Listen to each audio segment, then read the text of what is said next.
नमस्कार, प्रणाम और आप तमाम लोगों का भादरा लाइव में स्वागत है। मैं आज गांव निनान के राजकीय स्कूल में मौजूद हूं और सब लोगों के लिए, बच्चों के लिए, यहाँ के स्टाफ के लिए एक शानदार खुशखबरी है। यहाँ के दो अध्यापकों का असिस्टेंट प्रोफेसर में चयन हुआ है। स्कूल की प्रक्रिया की बात करें तो स्कूल में एक शिक्षक के लिए तैयारी कर पाना बेहद मुश्किल काम होता है, क्योंकि बहुत सारे कार्यक्रम रहते हैं, ऊपर से बच्चों की जिम्मेदारी, ऊपर से परीक्षाएं आती है, टेस्ट आते हैं, उसके अलावा बोर्ड रिजल्ट्स की भी काफी एक तरीके से कहें तो तैयारियां रहती है। ऐसे में तैयारी करके इस पद तक पहुंचना वाकई काबिल तारीफ काम है और यहाँ के दो अध्यापकों का चयन हुआ। सबसे पहले उनसे बात करें, हमारे साथ पवन जी हैं और पवन जी की 35वीं रैंक के साथ 45वीं रैंक के साथ चयन हुआ है और वाकई में 45वीं रैंक लाना अपने आप में गौरवान्वित करने वाला विषय। पवन जी, सबसे पहले बहुत बहुत बधाई हो। बहुत बहुत धन्यवाद। बताइए कैसा लग रहा है एक शिक्षक से असिस्टेंट प्रोफेसर बन के? बहुत अच्छा लग रहा है। पहले मैं तृतीय श्रेणी अध्यापक के रूप में मैंने अपनी सेवाएं 9 साल तक दी है। उसके बाद में द्वितीय श्रेणी अध्यापक के रूप में कार्य किया है, व्याख्याता के रूप में कार्य किया। अभी 1.5 साल से मैं उप प्राचार्य के पद पे कार्य कर रहा हूँ। तो हालांकि मेरा सपना शुरू से ही था कि मैं असिस्टेंट प्रोफेसर पद तक पहुंचूं और मैंने यह सफलता इस परीक्षा में छठे प्रयास में प्राप्त की है।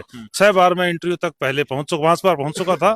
छठे प्रयास में आखिरकार सफलता मिली गई और उसके लिए मैं काफी आसान्वित हूं। मैं यही संदेश देना चाहूंगा, किसी भी कार्य को हम लगातार निष्ठापूर्वक करते रहेंगे तो सफलता निश्चित मिलेगी। किस प्रकार से तैयारी की? क्योंकि आज आपके अध्यापक साथी भी सुनेंगे और भी जो लोग तो तैयारी कर रहे हैं, न केवल अध्यापक हैं जो आमतौर पर भी तैयारी करते हैं, वो लोग भी सुनेंगे। तो किस प्रकार से आपने इस विषय में तैयारी की? गुलशन जी, तैयारी का मेरा सीधा सा यह रहा है कि एक तो जो विषय मुझे पढ़ना होता है तो उसमें मैंने सिलेक्ट कर लिया कि मुझे इन इन विषयों पर अपनी पकड़ बनानी है। तो कुछ टॉपिक ऐसे तैयार किए जिनमें मेरी बहुत अच्छी पकड़ थी और सभी टॉपिक में कुछ कुछ अवश्य पढ़ा, किसी टॉपिक को छोड़ा नहीं।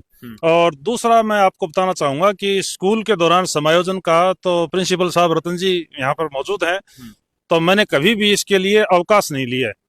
भी कभी लंबा मेडिकल या इस प्रकार के अवकाश लेकर के तैयारी नहीं की। बच्चों को मैंने ये सोचा कि भाई इन बच्चों को मैं छोड़ के या इनके साथ मैं न्याय करके मैं खुद पढ़ूं और फिर मेरा चयन हो, तो ऐसा शायद ही ईश्वर कभी कबूल नहीं करेगा। आपने शैक्षणिक कार्य के साथ ही इसकी तैयारी जारी रखी? जी हाँ, मैंने जैसे एग्जाम देना है तो उससे पहले दिन भी मैं विद्यालय आया हूँ, दूसरे दिन मैं गया हूँ। इसी प्रकार इंटरव्यू में पहले दिन स्कूल आया, अगले दिन जहाँ जाना होता जर्नी पीरियड का मुझे अवकाश लेना है वो अवश्य लिया होगा, बाकी मैंने कभी अवकाश नहीं लिया।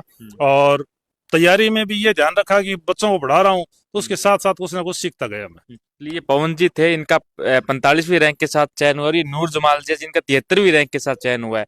मैंने आपको बताया था 2 अध्यापकों का यहाँ से चयन हुआ था। सर, आपको भी बहुत बहुत बधाई हो। धन्यवाद। तो आप क्या कहना चाहेंगे? सब लोग आपको सुन पा रहे होंगे, क्या कहेंगे अपनी सफलता के लिए? जी, तैयारी के लिए तो सबसे पहले क्या नियमित रूप से लगातार पढ़ना चाहिए और साथ में क्या तैयारी करें तो साथ में एक साथी होना चाहिए डिस्कस के लिए, और एक मोटिवेट करना चाहिए। परिवार का है या अपने मित्र है, उनसे बातें करें और ज़्यादा लंबा पढ़ाई करें उसमें बीच में क्या है गैप लेना चाहिए। कोई गीत संगीत है या वार्तालाप करना चाहिए, हंसी मजाक है, परिवार को भी कुछ समय देना चाहिए।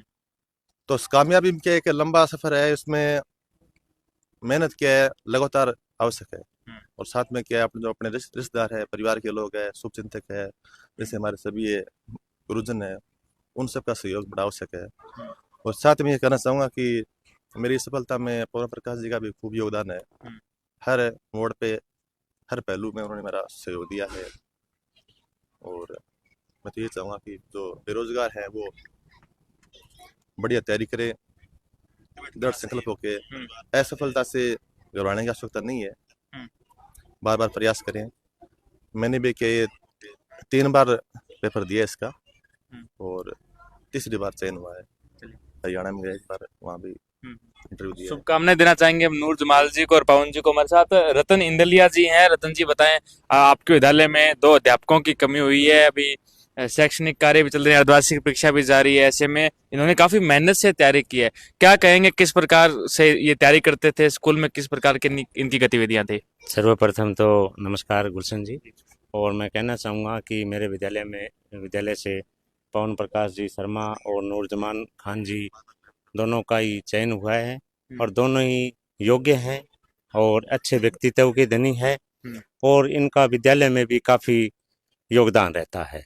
हर एक्टिविटीज़ में, हर प्रोग्राम में चाहे शैक्षणिक हो गैर शैक्षणिक हो, दोनों ही बड़ा योगदान देते हैं और हमेशा एक्टिव होके कार्य करते हैं। और मुझे पूरा विश्वास था कि इनका अच्छी रैंक में इस बार चयन होगा। तो मैं सबसे पहले तो इनको बधाई देना चाहता हूँ, इनके परिवार को बधाई देना चाहता हूँ और हमारे विद्यालय के लिए ये गौरवान्वित करने वाला पल है। चलिए, ये रतन जी थे और पूरी स्टाफ का काफी अच्छा कह सकते हैं कि मिला जुला यहाँ कार्य है और उससे तैयारी भी हो जाती है, बच्चों के लिए भी काफी अच्छी चीजें कर पाते हैं। और आप तमाम लोग इस वीडियो को शेयर कीजिएगा, क्योंकि एक तरीके से कहें तो इससे सीख भी सकते हैं कि कैसे अपने शैक्षणिक कार्य के साथ साथ हम तैयारी करें। और अगर आपको कोई भी गाइडेंस चाहिए इस विषय में कि आप तैयारी किस प्रकार करें, आप तैयारी भी करते हैं, तो आप पवन जी से या नूर जमाल जी से संपर्क कर सकते हैं, ये आपको गाइड करेंगे। और आप तमाम लोग इस वीडियो को शेयर कीजिएगा, ज़्यादा से ज़्यादा लोगों तक पहुंचाइएगा, इसलिए आप तमाम लोगों का बहुत बहुत धन्यवाद। जी विनोद जी बोलेंगे, चलो माफ कीजिएगा, हमारे साथ विनोद जी हैं, कल ही इन्होंने यहाँ पे व्याख्याता पद पर ज्वाइन किया है। बताए विनोद जी, आप काफी समाज सेवी कार्यों में अग्रणी रहते हैं, पर्यावरण के प्रति भी आपकी काफी रुचि है। आपके विद्यालय से भी अब 2 अध्यापकों का चयन हुआ, आपने कल ज्वाइन किया और ये 2 लग गए हैं, क्या कहेंगे? मैं सबसे पहले तो आपको एक युवा पत्रकार के तौर पे हमारे जो पूरे इस क्षेत्र के लिए आप मुद्दा उठाते रहते हैं उसके लिए आपका आभार व्यक्त करता हूं धन्यवाद। और इन दोनों को कांग्रेचुलेशन भी देता हूं। मैं इससे पहले भी भारतीय वायुसेना में था और करीबन 3 या 4 हमारे जो प्राइम मिनिस्टर हैं उनके साथ में मैंने काम किया था। कुछ परिस्थितियां ऐसी हुई जिसके बदले मुझे वहां से वीआरएस लेकर के और ये सेवा के तौर पे शिक्षा विभाग ज्वाइन किया। वो 3 घंटे हम फ्लाइट में चलते थे, लोग सो जाते थे और मैं 3 घंटे 8 पढ़ता था। हालांकि मैं एक इंजीनियरिंग स्टूडेंट हूँ, इलेक्ट्रिकल इंस्ट्रूमेंट से एविएशन में मुझे किया है। यहाँ आने के बाद में वीआरएस लेने के बाद में 2 साल तक के पवन हंस में काम किया था और 2 मुख्यमंत्रियों के साथ में मैंने काम किया है, पंजाब के मुख्यमंत्री, अरुणाचल प्रदेश के मुख्यमंत्री। ये पर्यावरण का प्रति तो मैंने जब एयरफोर्स से था और कुछ ऐसे हमारे थे और उनके साथ में मैंने लेकर के सीखा था। पर्यावरण के तौर पे मैं काफ़ी काम करता भी रहता हूँ। इसमें सभी हमारे स्टाफ के सदस्यों ने बहुत सहयोग भी दिया है, गांव में भी।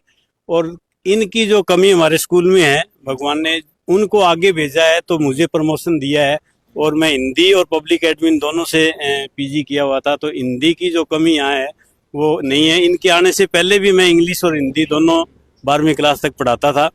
तो इसकी हमारे विद्यालय में पूरा स्टाफ एक परिवार की तरह काम करता है और हमारे सबसे ज्यादा प्रिंसिपल साहब हैं जो युवा हैं और सबको मोटिवेट करते रहते हैं आगे बढ़ने के लिए भी और इस बात के लिए भी। तो इसके लिए मैं आपका यहाँ आने के लिए धन्यवाद करता हूँ और सभी से कहता हूँ कि पर्यावरण के प्रति आज जो स्वच्छता है अभियान जो चला रखा है पूरे देश में नहीं पूरे विश्व के अंदर में, तो मैं प्रत्येक व्यक्ति से कहना चाहता हूँ कि कम से कम अपने जीवन में 1 या 2 पेड़ लगाए। पेड़ लगाना भी नहीं है, उसका संरक्षण भी करें ताकि हम अपने क्षेत्र को भी पर्यावरण के प्रति जागरूकता पैदा करें। और जिस तरह से हमने एक मुहिम और चलाई थी, तो मैं यहाँ आने के बाद में 2013 के अंदर में ब्लड डोनेशन के लिए लोगों को मोटिवेट किया था और मैं कुल टोटल मेरे जीवन के अंदर में 40 बार ब्लड डोनेशन कर चुका हूँ।